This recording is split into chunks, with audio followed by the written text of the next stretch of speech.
Are you having a hard time figuring out what to get Dad for Father's Day? Shop now at sportshistorynetwork.com/row1 and save 15% off your order when you check out Row 1 Brand's Vintage Sports Pictorium Gallery. They have America's best sports art. With over 7,200 historic sports prints, you're assured to find something unique for Dad this Father's Day. If he's an NFL buff, check out the 1963 vintage NFL helmet poster. Shop now at sportshistorynetwork.com/row1.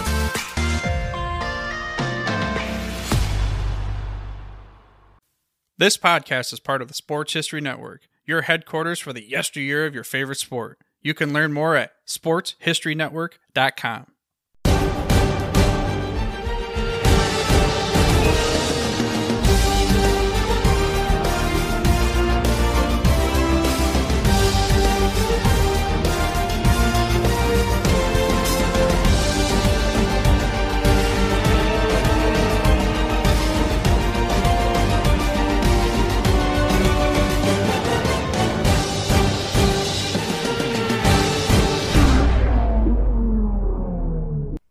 Hey, hello, and how are you? And welcome to this week's edition of the Historically Speaking Sports Podcast, where we discuss some of the best moments, best names, and best memories in sports history. I'm Dana Augusta, your host, and hope that you're having a great day, a good evening, and an awesome night wherever you're listening. And we're back again with another show highlighting the best in sports history, and I appreciate you taking time out to give us a listen. And as a reminder, please subscribe to this podcast if you like what you hear here, and check out our Twitter page at HistoricallySP2 for your daily dose of sports history.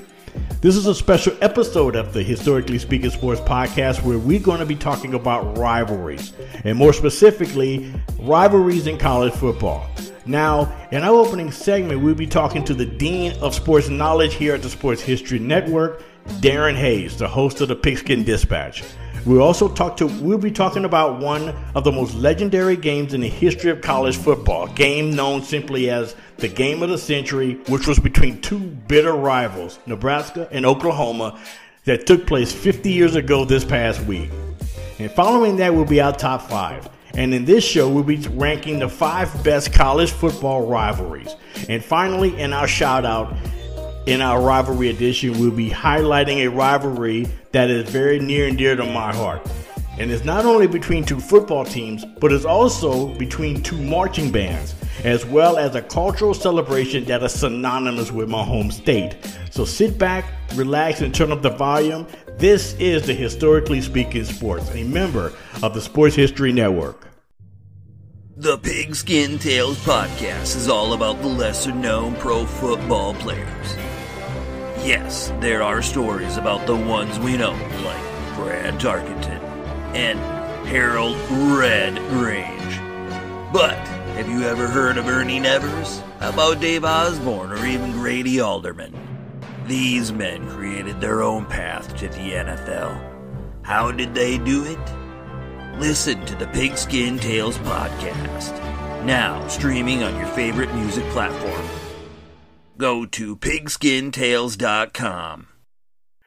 Hello and welcome back to this week's edition of the Historically Speaking Sports Podcast. And right now we have a very special guest on board, and this guy right here is a very, very close friend of mine, and he is, I guess you consider him like something of a semi-mentor to me in the podcasting field. You know, he runs the Pigskin. He runs the Pigskin Dispatch. I affectionately call him Boss Hog, of the Pigskin Dispatch. There's none other than Darin Hayes. Darin, welcome in. Hey, this is quite a privilege. Thank you for the kind words, Dana. It's quite an honor to be with you on Historically Speaking. Yeah, man. I enjoy your work so much on your podcast and stuff like that. Tell us about a little bit of what you're working on in your podcast right now. Well, as always, we have our everyday podcast where we tell about football history every single day of the year. It goes from any, game events, big events off the field, Hall of Famers. We celebrate their birthdays, remember them. We just want to preserve football history, and that's the one way we do it, one day at a time. We also have a whole bunch of other different series going on because we're podcasting every single day of the week. Usually during the middle of the week, we have our Scandals and Scoundrels. We're talking about some of the darker times of football, some scandalous affairs and some people maybe that did some things that weren't so nice. We like looking at the early pro football teams at the beginning of the week, and we have a lot of guests coming on to talk about that, and just have a lot of fun with the game of football. All right, man. I mean, I've listened to a few of those, and I'm going to tell you, your little Scoundrels and Scandal episodes are really interesting, I have to admit. But today when we have you on, we're going to be talking about one game in particular, and this game took place actually 50 years ago this week. And it is one of, in my opinion, one of many games that are considered the game of the century. But I think that this one may be the best game of all of those in college football listed as, quote unquote, the game of the century. And again, it took place 50 years ago this past week. And we're talking about Oklahoma versus Nebraska in Norman, Oklahoma, 1-2. Tell us about the lead up to that game. Talk about both of those teams if you could. Well, I guess one thing we have to appreciate is that both teams, they don't play in the same conference now. Of course, Nebraska's in the Big Ten, Oklahoma's in the Big 12, but it was called the Big 8 back then. And these two teams were arch rivals. They just did not like each other very much. Oklahoma really had something under their crawl going into this game because Nebraska was the defending national champions coming into this game. And both teams were just powerhouses, met on this Thanksgiving Day in 1971, both undefeated. So it's just the build up to the game, just looking at that, it's enormous. And the coaching staffs, the players, everything was just tremendous for this game. I mean, you think about a college football game taking place on Thanksgiving Day. Normally, during our lifetimes, you would think Thanksgiving Day, that's exclusively for the NFL. Now, I do remember some college games taking place later in the evening or at night on Thanksgiving growing up. But during the day, afternoon, mid-afternoon was exclusive for pro football, at least within the last 30, 40 years. But this 1971, this game took place in the middle of the afternoon on Thanksgiving Day. And you also had the two Thanksgiving Day games on the NFL too. So that was some pretty cool football watching on that day for, particularly 1-2 in college football. Then you got two NFL games that's going on pretty much literally at the same time. Yeah, the build up for this. Now we are so lucky, and I'm not sure who got this on there, but somebody put on YouTube the entire game. I mean, the commercials of the day, the pregame, the postgame, the halftime shows. I mean, it's like you're watching a game 50 years ago. And this game was built up. They had over a half hour of pregame with the announcers that were in the stadium. It wasn't, back to New York or LA. It was in stadium. It was built up, more so than probably the Super Bowl was that year. Just a tremendous coverage by ABC. Yeah, Chris Schenkel and the color commentary, I can't think of his name right off, and Bud Wilkinson. Bud Wilkinson, former Oklahoma coach. That's right. Oklahoma coach, had that 47-game winning streak with Oklahoma, some years earlier, and you had Bill Fleming on the sidelines, and a half hour of just the announcers breaking down the game and stuff before the game. That's something that you don't really see anymore. And just watching something like that is just for the younger generation to see what football was like on television 50 years ago. I think that was a real treat to check out. It definitely is. And they had a great spot in that pregame show. They took Wilkinson out of the booth, put him down on the field, talking with Bill Fleming, the sideline reporter, and they were going over both Nebraska's offensive scheme and Oklahoma with their wishbone scheme. And it was just great hearing the old football coach talk some ball, and tremendous education for anybody that's a historian of football. It's a great piece. Now, if you're just in case wondering who was playing on Thanksgiving Day that year, 1971 in the NFL, Detroit played Kansas City in Detroit at Old Brick Stadium, and Detroit won 32-21, if you can imagine that, Detroit winning on Thanksgiving Day. Wow, and Kansas City was pretty good back in 1970. Yeah, and Kansas City had won the Super Bowl a couple of years earlier, and then the other game, the Dallas game, Dallas had beaten the Rams 28-21. And I think that was like one of the first games at the new Texas Stadium, if I'm not mistaken. And I think Texas Stadium had just opened that year. So that was pretty interesting with all of that going on. And then you got, oh, by the way, 1 versus 2 in college football that very same day. Yeah, that's a great day of football, especially being a holiday. I was a little bit too young to enjoy it. I think it was about a week before my 5th birthday. So I'm sure I was doing other things than watching a football game, but now I wish I was.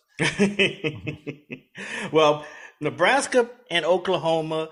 Nebraska was, like you mentioned, they were the defending national champs, coached by Bob Devaney, who had been there for a number of years, and he had won the national championship the year before. They had like the staple of that team was their defense, the infamous black shirt defense.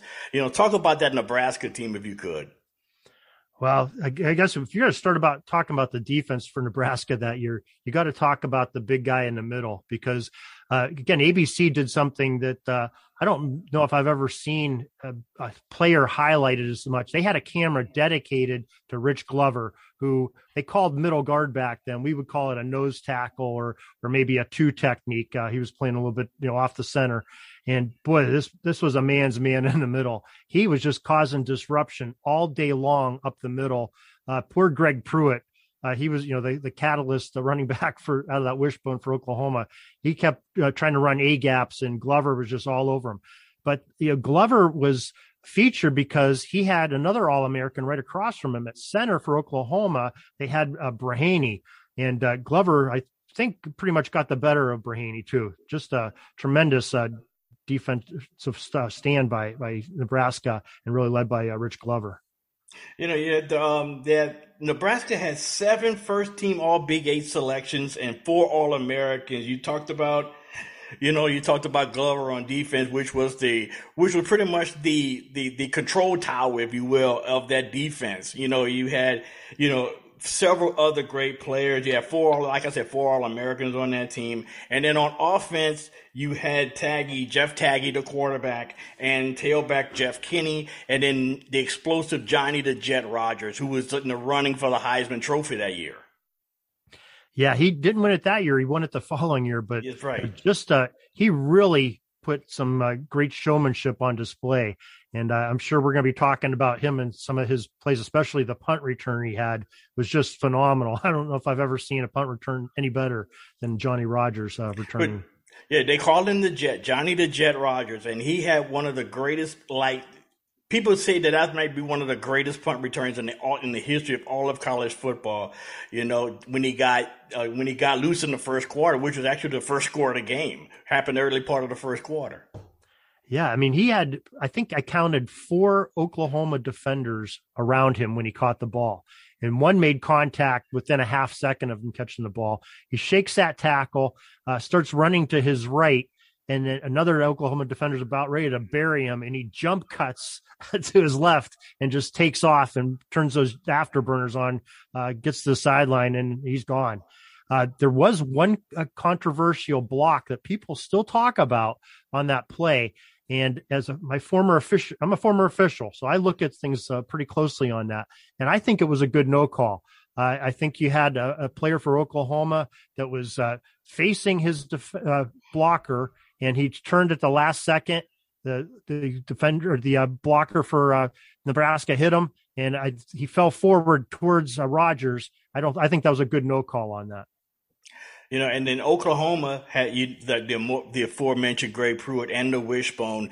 Coach was Chuck Fairbanks, who's religiously devoted to the wishbone. In fact, when he tried to go to the Patriots a couple years after he left, he left Oklahoma, he went to the Patriots with Jim Plunkett at quarterback and tried to install the wishbone in the NFL.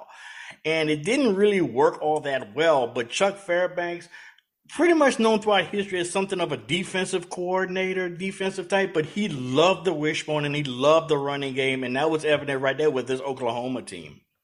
Yeah, I think at Oklahoma he had a secret weapon, especially in this game, because his offensive coordinator was Barry Switzer, Barry Switzer with a full head of hair, might I add.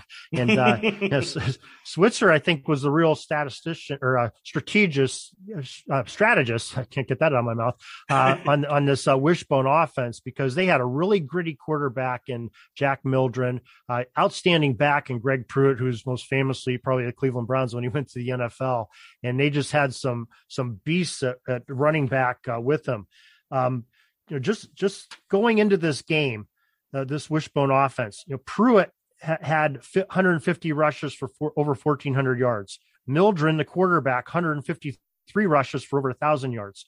Leon Crosswhite, who mainly played the up back or the fullback, 110 rushes, 563 yards. And then he had a couple guys that would come in relief. Roy Bell, he had over almost 500 yards going in that game.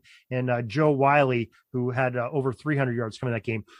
All of them had averaged over 5 yards per carry for the season. So pretty potent offense for Oklahoma. And you have to talk about the offensive line. I mean, you can't have all those backs gaining over 5 yards per carry without a solid offensive line. And a lot of it was through Barry Switzer's coaching. As you said, now Switzer would take over for Fairbanks down the road and become just a legend at Oklahoma. But at that time, he was a very little known assistant coach who had devised this wishbone offense into this wishbone system that was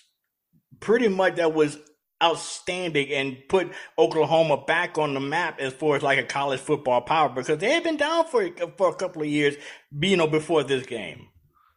Yeah, they definitely did. I'm shocked with as successful as Switzer was with this. I'm surprised that when he became the Cowboys coach, that he didn't have Emmitt Smith running out of the wishbone behind Aikman or something. But I know that probably was he probably was thinking about it. He probably was thinking about it. We had Aikman at quarterback, but I don't think he wanted to. He had Darryl Johnson at fullback, which was not bad. Right, but. Right. I know he probably was thinking about it. Let's just say that. Yeah, I'm sure he probably was. A different era. But just the tremendous play. I mean, that Mildren and the other quarterback, Taggy for Nebraska, those are two of the grittiest quarterbacks. They would fit right in what the way the RPOs are played today, because these guys, Taggy was just a big dude. He was like 215 pounds and pretty quick and had a great arm. And, Mildren was just a little smaller guy, but boy, could he run a fake on that wishbone and just take off when he found a hole. Great option players, both of them were. Now, when you think now as a kid growing up in the 80s, like I did, when you think of Oklahoma, Nebraska, you think of wishbone, you think of options. And I think option plays and stuff like that. That was kind of like the genesis of that rivalry. Like when it became really big, this game was the genesis of that rivalry that went on between, Barry Switzer and, Tom Osborne in the 80s and late 70s, early 80s. And this was the genesis of that rivalry, where at least when it really became part of the nation's consciousness. Oh, I definitely think so.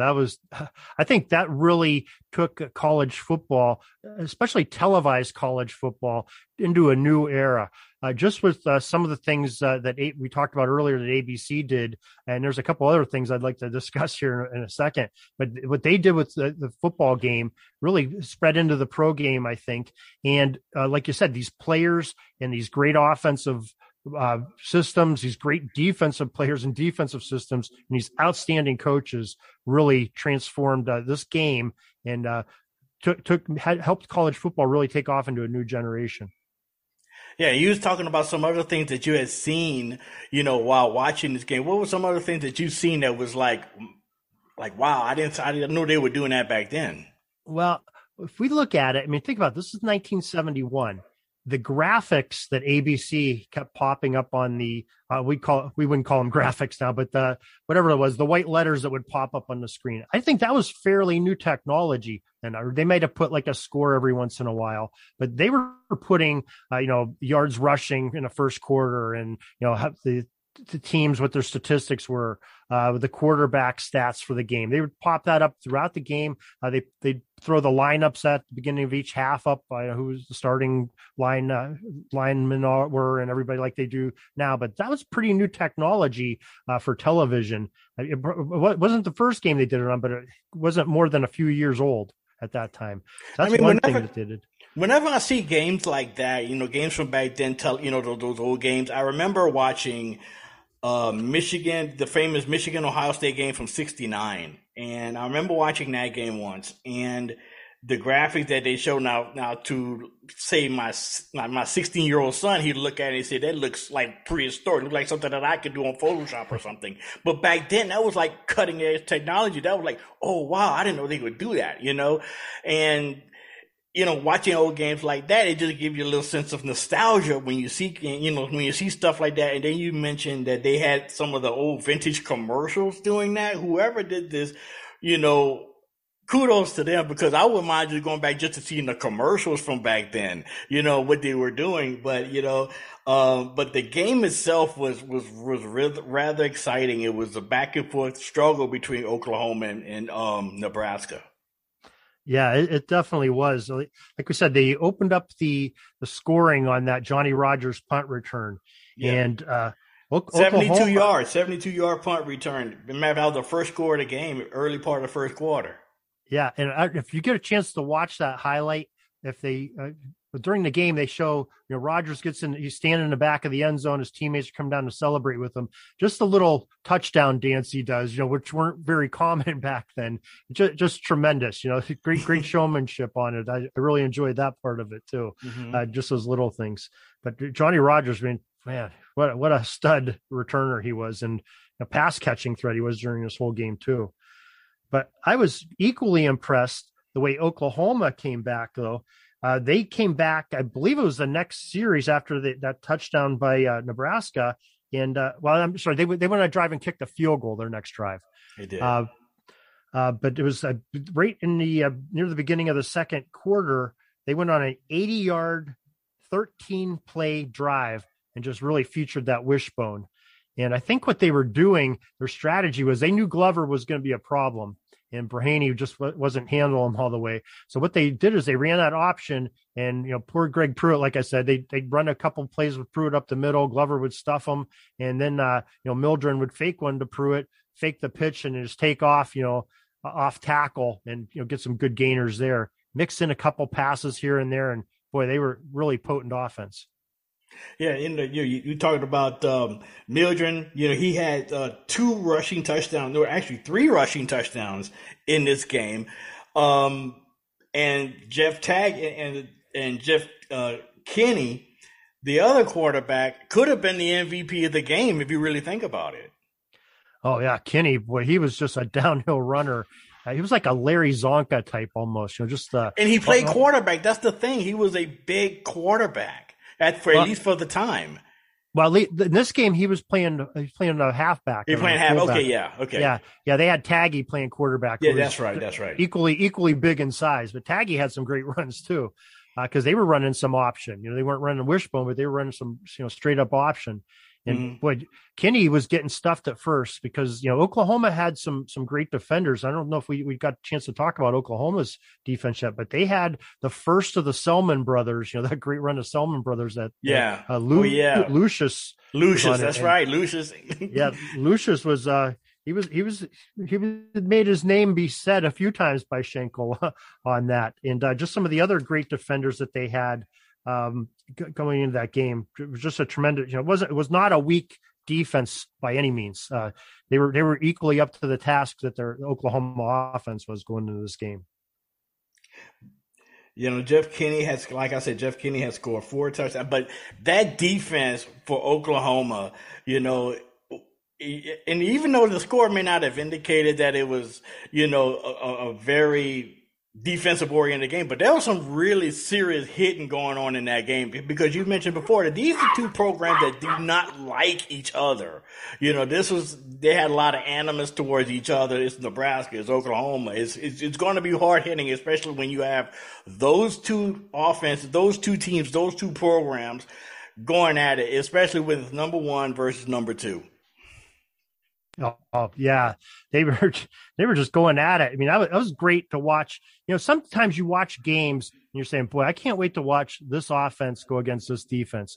Well, it was equal to both sides. I was excited when both teams had the ball, and I was excited for both defenses to watch the plays that they were making, because there was multiple playmakers on both sides of the ball for both teams. And that just really made the game even that more exciting and fun to watch. And like I said, if everybody needs to do themselves a favor this holiday season when they have a little bit of downtime, I'm going to put that up on YouTube. It's a free watch, and it's about 3.5 hours of just great football and great nostalgic commercials and everything, like we said. But tremendous game. Now, when you talk about, everybody wants to compare eras, okay, the way that the game was played then compared to now. What was, like, if somebody that was just watching it for the first time, a game like this from back then, what is the first thing that you think that they would see? That's, that's a difference from today's game as compared to that game from 1971. Well, there's a couple things that is sort of outside of the field lines that I want to talk about, if I could, that really take you back. I call them sort of the periphery observations of the game. First of all, when the two teams enter the field, it's really foreign to us. I was like, my mouth opened up, because especially being a former official, we would not want this to happen. But both teams came in from one end zone almost simultaneously. They crisscrossed near the end zone and going to their sideline. So they crossed paths, and all 100 players or whatever they had on each sideline, crossing the entire field, crisscrossing, going to their sideline. That was one thing I said, boy, that could be a problem, especially these teams don't like each other. So I don't think you'd see that anymore. We talked about the TV graphics, being nostalgic.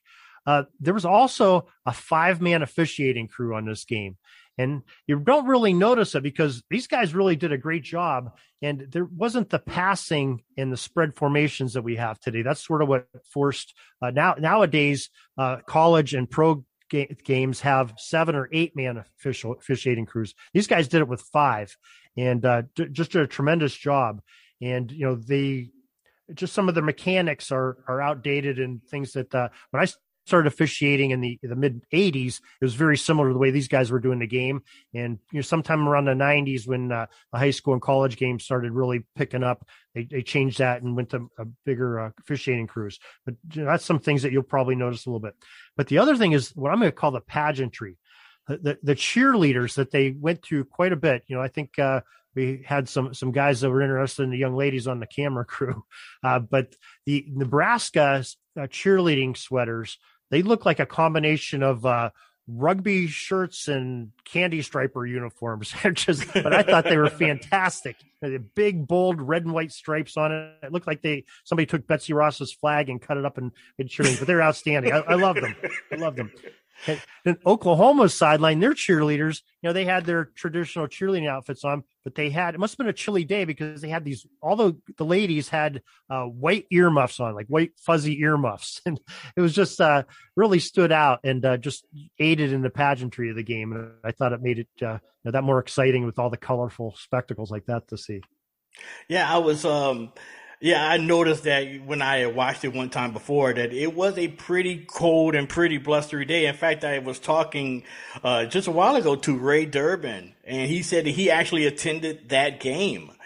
And he said that he went there thinking that it was going to be something of a warm day, Thanksgiving, Oklahoma, maybe a little bit warm. He went there with a very thin turtleneck and a sport coat on, because he was thinking he was looking fly or whatever, but he came in there with a very thin turtleneck and a sport coat. And by midway through the second quarter, he said he was absolutely freezing, because it was something of a partly sunny, partly overcast kind of day from what I remember, but it was it was like windy and cold. It wasn't really conducive to passing. But when you have these two teams that were playing at that time, you ran the ball a lot, and that was their trademark, running the football. Oklahoma was running the option, running the wishbone, I should say. Nebraska was running the option, and I think they were running it out of the eye, if I'm not mistaken. Yeah, it was out of the eye quite a bit. Sometimes they just had, a single back there behind the quarterback. But, it's amazing, though, as great as both these teams ran, they really set up some great play action passing, too.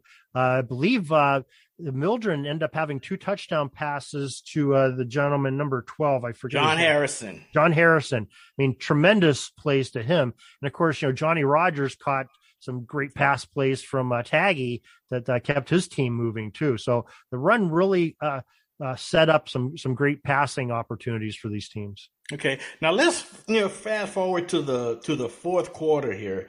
Heading into the fourth quarter, Oklahoma had a 28-24 lead, if I'm not mistaken. Oklahoma was leading Nebraska was leading 28-24 heading into the fourth. And the fourth quarter became very exciting, especially closer toward the end of the game. Oh, yeah. I mean, Oklahoma, they got the ball shortly into the fourth quarter and went on this long drive. And it culminated down to I think they had, it was like 4th and 6 from their 10-yard line or something, if I remember correctly.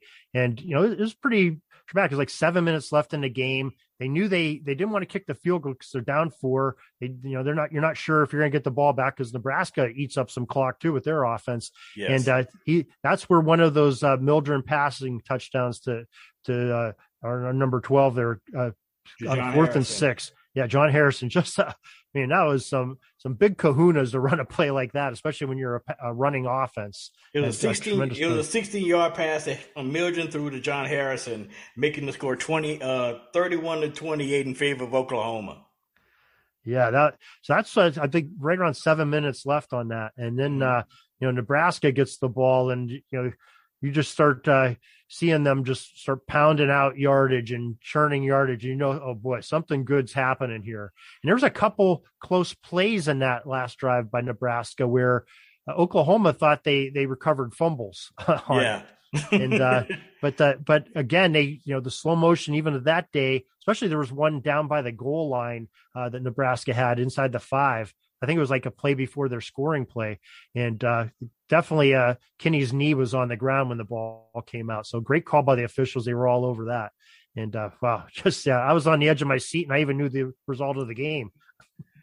It's funny whenever you watch games like that, because especially if they're exciting games, you know the outcome of the game, but you want to know, okay, how did they get there? How did they get to this point?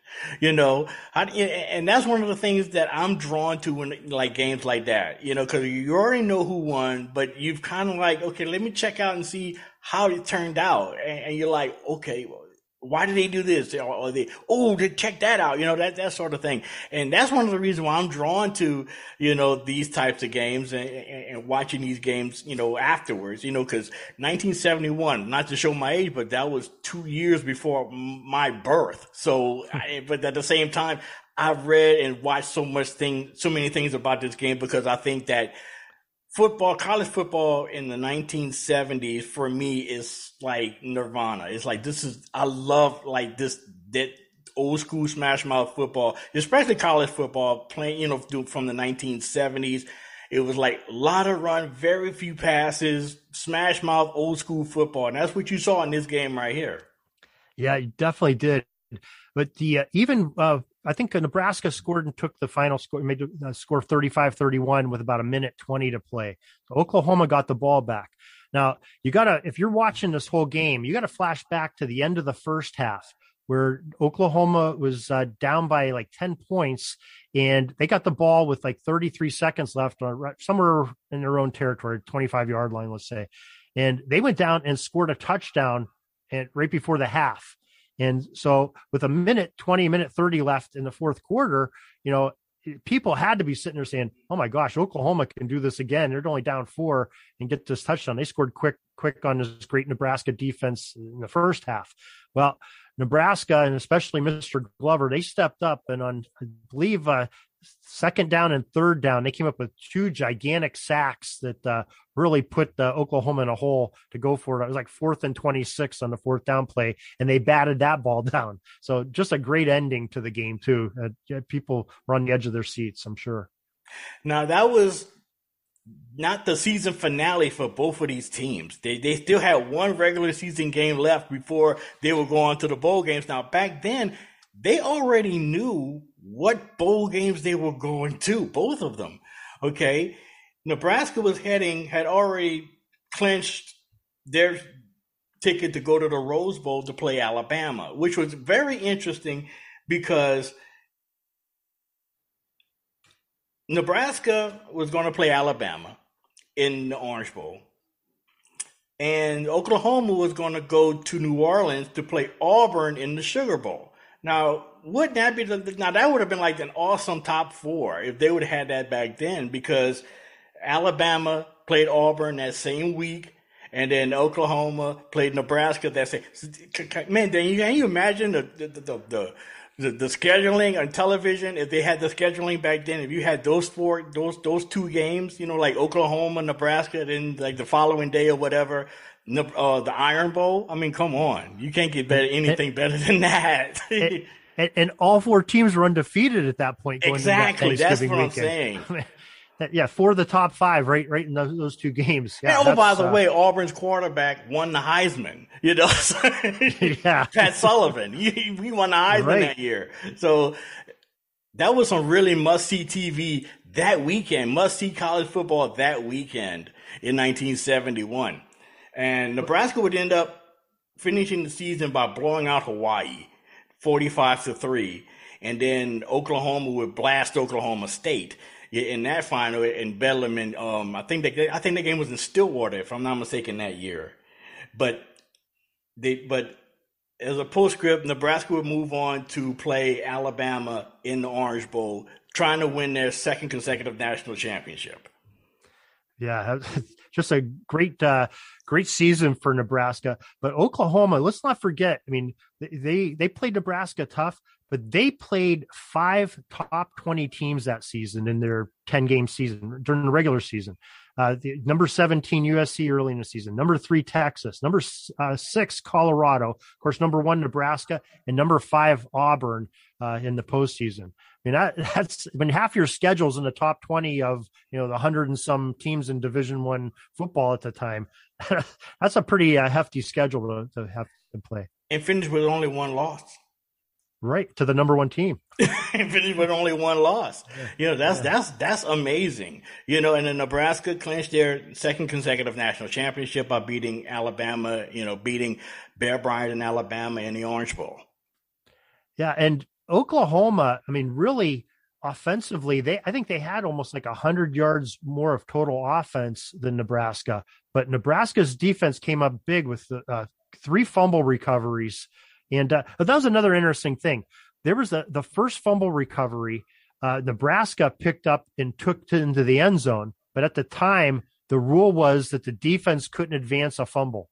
Can you imagine that? Wow. Now, that I didn't know. Didn't know back then that you couldn't advance a fumble on defense. That's something. And I forgot about it because I see the dude for Nebraska pick up the ball and go down the sidelines, and he made a great run to get in there because the Oklahoma guys like trailing him the whole way and trying to get him out of bounds. He just would not go out of bounds, and stuck in there, gets it in the end zone, and the officials are waving it back. I'm like, going, what happened? And Chris Schenkel's like, well, yeah, you can't advance a fumble on defense. I'm like, oh, that's right, I forgot about that rule.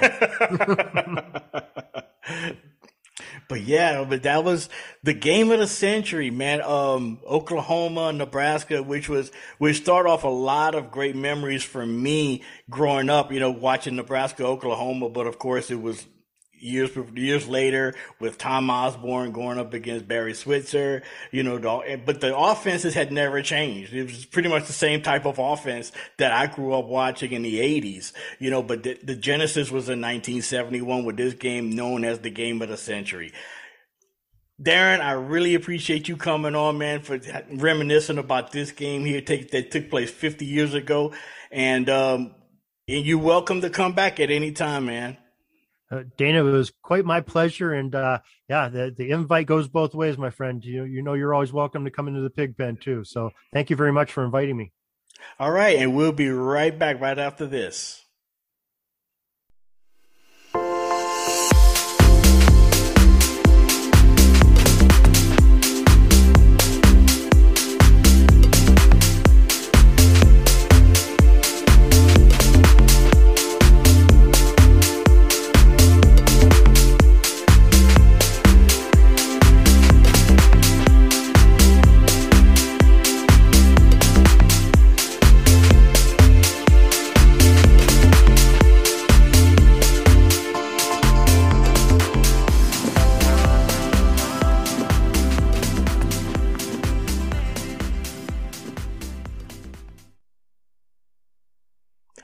back, and you are checking out our college football rivalry edition of the Historically Speaking Sports Podcast.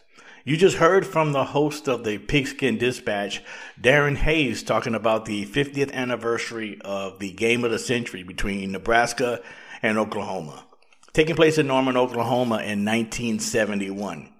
Now, before we get on with the rest of the show, one sign that we're growing here at Historically Speaking Sports and the Sports History Network is we have a sponsor, which is newspapers.com. Now, if you're listening to this podcast, you're probably a serious sports fan like myself. And if you are into sports history, you really do need to check out newspapers.com.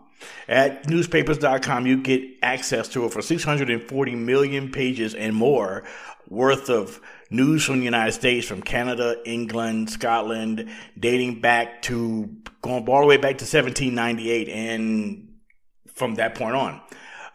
Get 1 free week subscription to newspapers.com by visiting the Sports History Network /newspapers.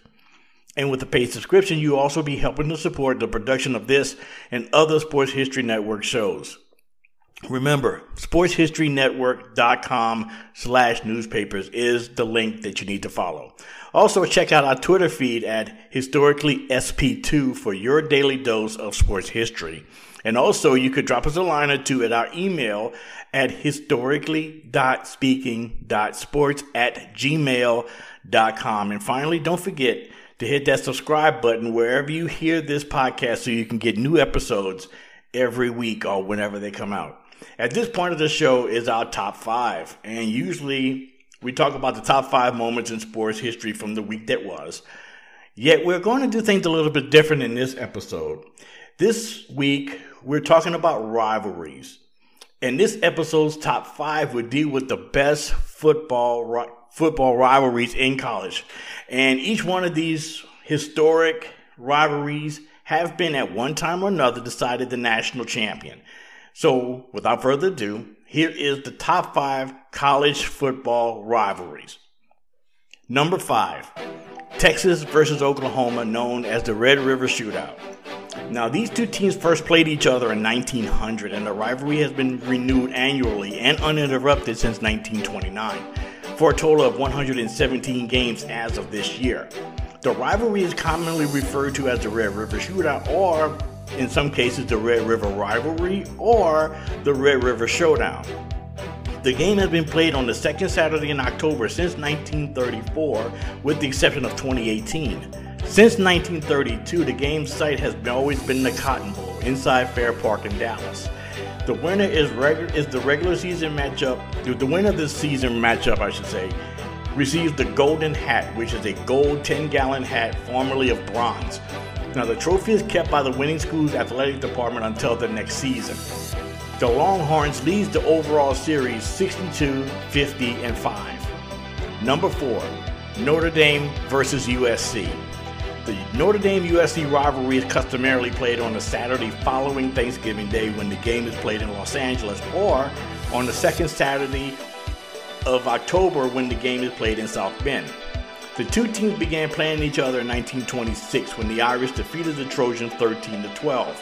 Now, through the years, both have traditionally been counted among the elite programs in college football, with the schools having won a combined 39 national championships and 14 Heisman trophies. This football rivalry, which began in 1926, is considered one of the most important and is often called the greatest intersectional rivalry in college football. The rivalry has been played every year from 1926, with the exception of 1943 and 1945, when the game was canceled during World War II, and in 2020, when the Pac-12 conference canceled all non-conference games in response to the COVID-19 pandemic. The COVID-19 pandemic therefore interrupted a streak of 73 consecutive years the game had been played. This year's contest marked the first time in series history that 2 consecutive games between the rivals have been played in South Bend, Indiana, although the games would not be played in consecutive years. Several times the winner of the series has gone on to win or play for a college football national title. Both schools claim 11 national titles, while the NCAA recognizes 13 Notre Dame championships and 9 for USC. Moreover, both schools are acclaimed for their All-Americans, 101 for Notre Dame, and 80 for USC. College Football Hall of Famers, 52 from Notre Dame and 35 from USC. And Pro Football Hall of Famers, 13 from Notre Dame and 12 from USC. The Rivals also account for the highest number of players taken in the NFL draft of any school. USC has 502 players taken, and Notre Dame has 495. No rivalry in college football accounts for as many combined honors. The teams play for the Jude Shillelagh, a trophy that goes home with the winning team each year. Notre Dame leads the series 47-37-5. Despite many close games, the series have seen dominant runs by both sides. USC went 12-2-2 from 1967 through 1982, while Notre Dame went undefeated 11-0-1 from 1983 through 1995. And USC went undefeated 8-0 from 2002 through 2009. However, Notre Dame and USC have defeated the other in landmark games, enabling one of them to move on to a national title. Both teams have also played spoiler to each other several times. Number 3. Army versus Navy. The Black Knights, or cadets, and midshipmen each represent their service's oldest officer commissioning sources. As such, the game has come to embody the spirit of inter-service rivalry between the United States Armed Forces. The game marks the end of the college football regular season and the third and final game of the season's Commander-in-Chief Trophy Series, which includes the Air Force Falcons of the United States Air Force Academy located in Colorado Springs. The Army-Navy game is one of the most traditional and enduring rivalries in college football and has been frequently attended by sitting U.S. presidents. The game has been nationally televised each year since 1945 on either ABC, CBS, or NBC. CBS has televised the game since 1996 and has the rights to broadcast through 2028. Instant Replay made its American debut in the 1963 Army-Navy game, highlighting Heisman Trophy winner Roger Staubach. Since 2009, the game had been held on the Saturday following the FBS Conference Championship weekend. The game has been held in multiple locations, but outside the 1926 game in Chicago and the 1983 game in Pasadena, it has been played primarily in the Northeast, most frequently in Philadelphia, followed by New York and in Baltimore.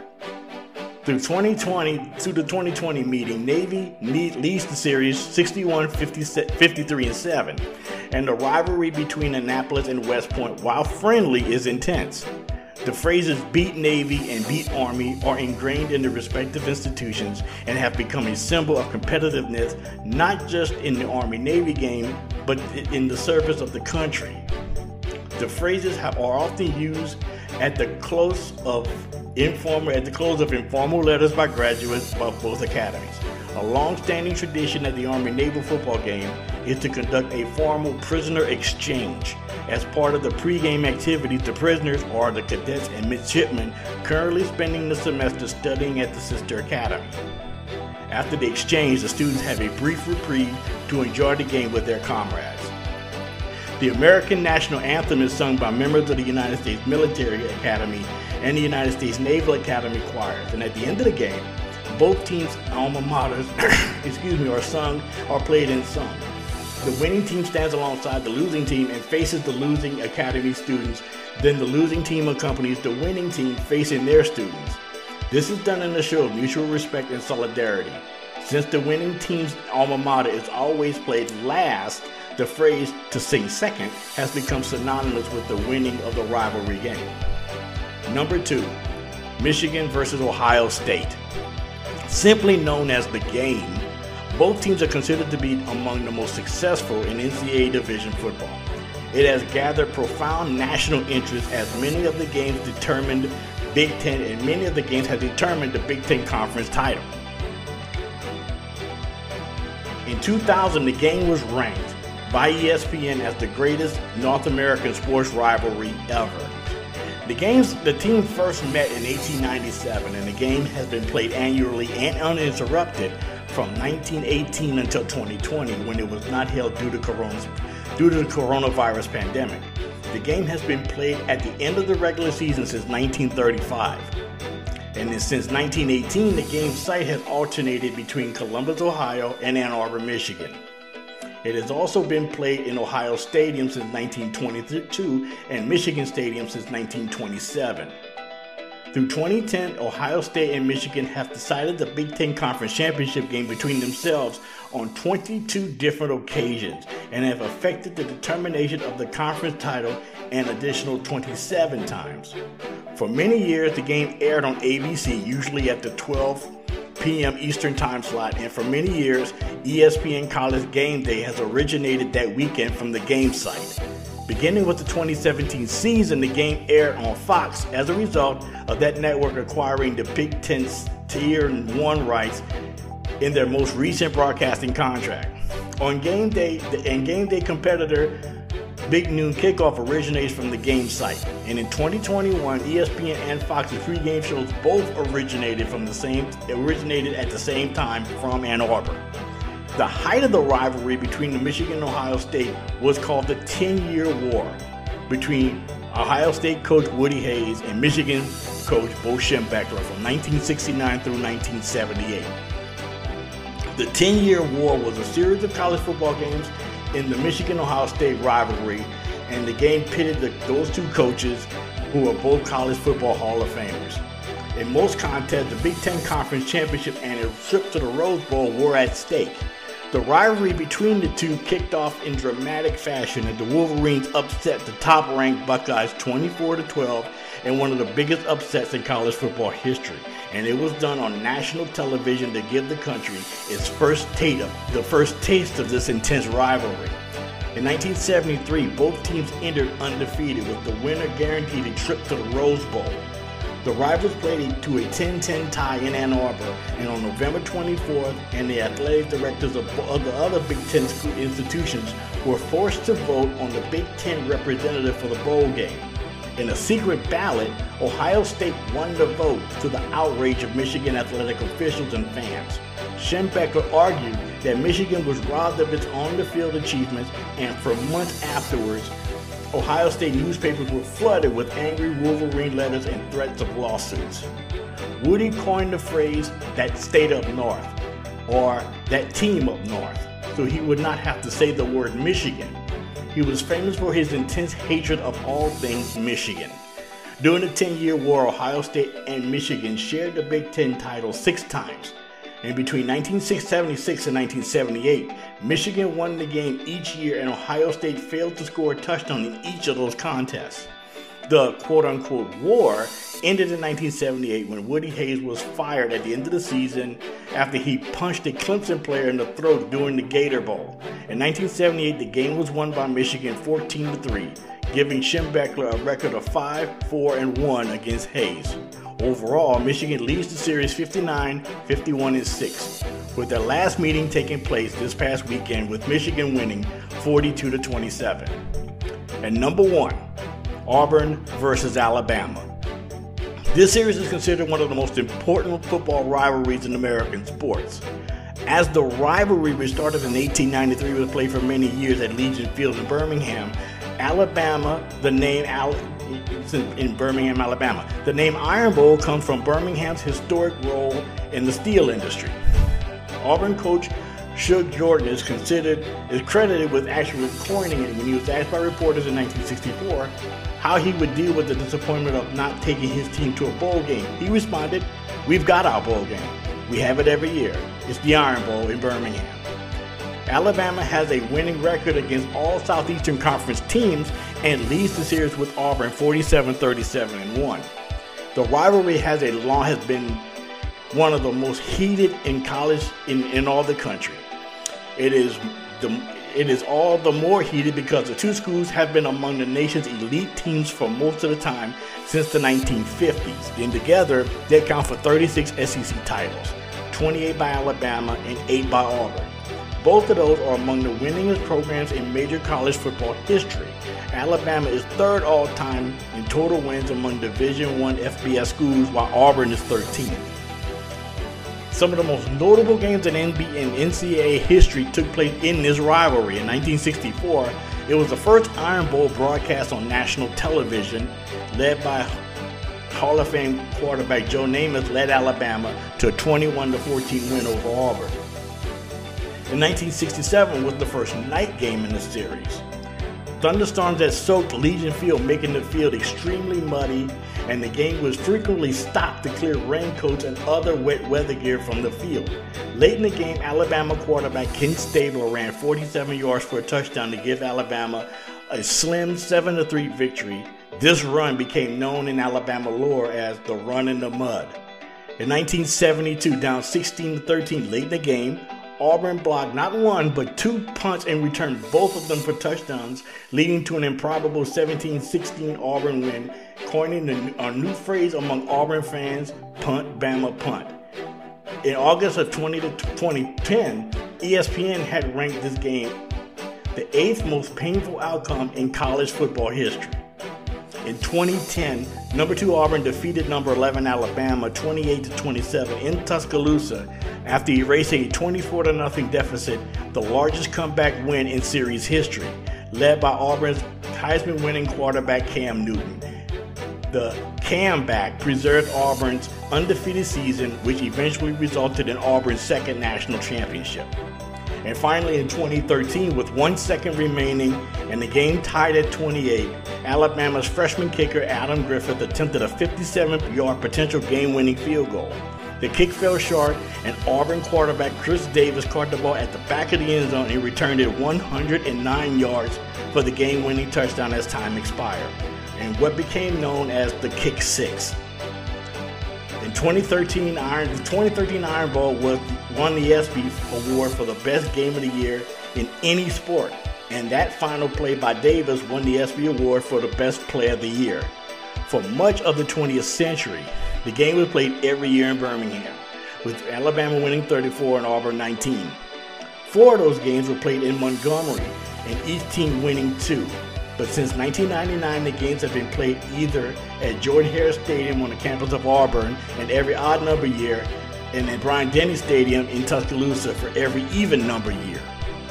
And that wraps up this week's edition, or this week's segment, I should say, of the top 5. And coming up next is a special college football rivalry shout out. And I'm sending a shout out to another college football rivalry that's just as intense as these that I just described.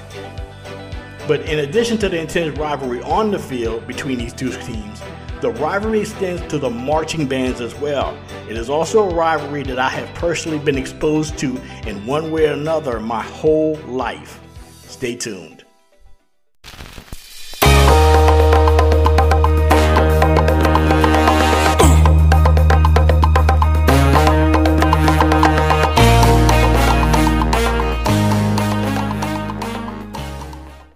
And we're back with this week's shout out, and we are sending a shout out to a college football rivalry that I have been exposed to since the age of 7 years old, watching it on local television and later on in person, both as a fan and as a student.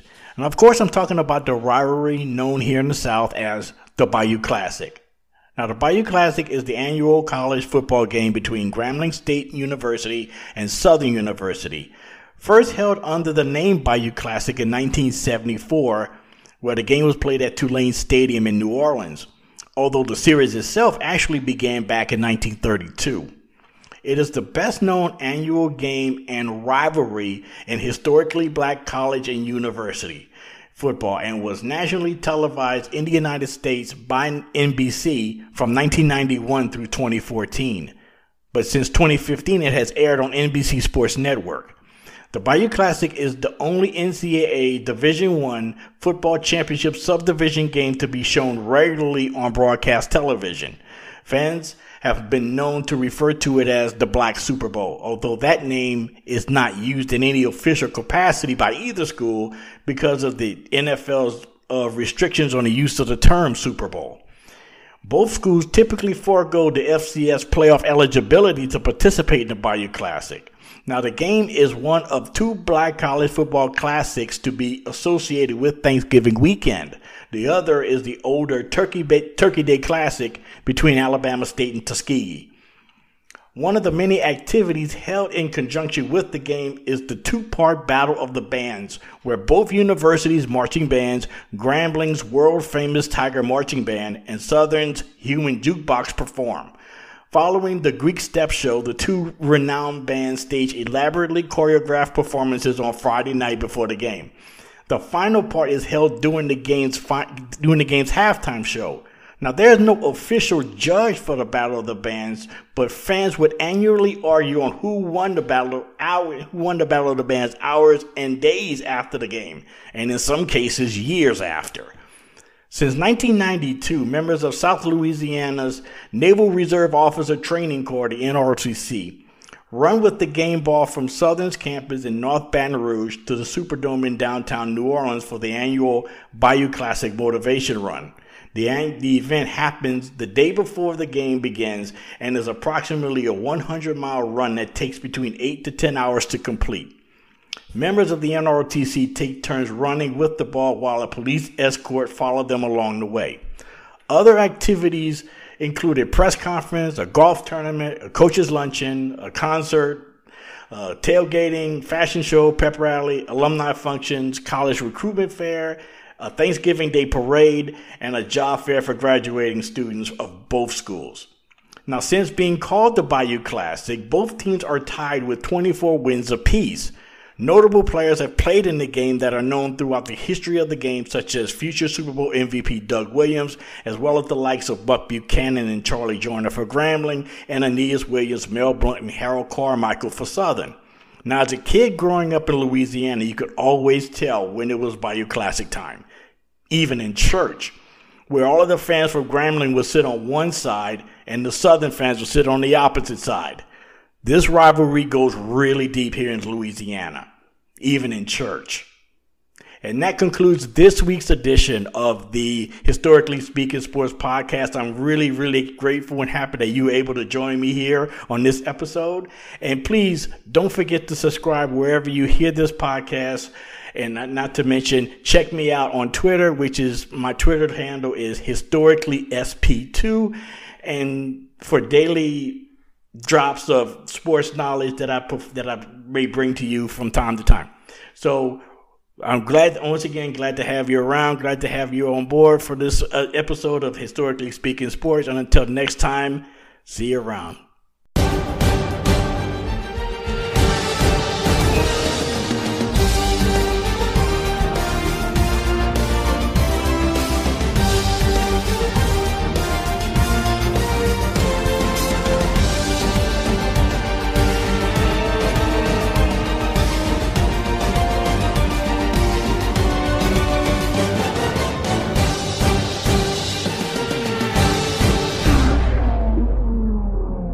We here at the Sports History Network proudly partner with 26 podcasts, all revolving around the history of sports. But did you know that many of our hosts were sports history authors way before they started their shows? It's true. We've got Joe Ziemba, host of When Football Was Football, Joe Zagurski, host of Pro Football in the 1970s, Mark Morthier, host of Yesterday Sports, Tommy Phillips, host of Lombardi Memories, and Scott Adamson, co-host of From the 55-Yard Line. All these authors have many books for you to choose from. To check them out, go to our website at sportshistorynetwork.com/sportshistorybooks. Pick up your copy today. Soundtrack provided by Kevin MacLeod of filmmusic.io.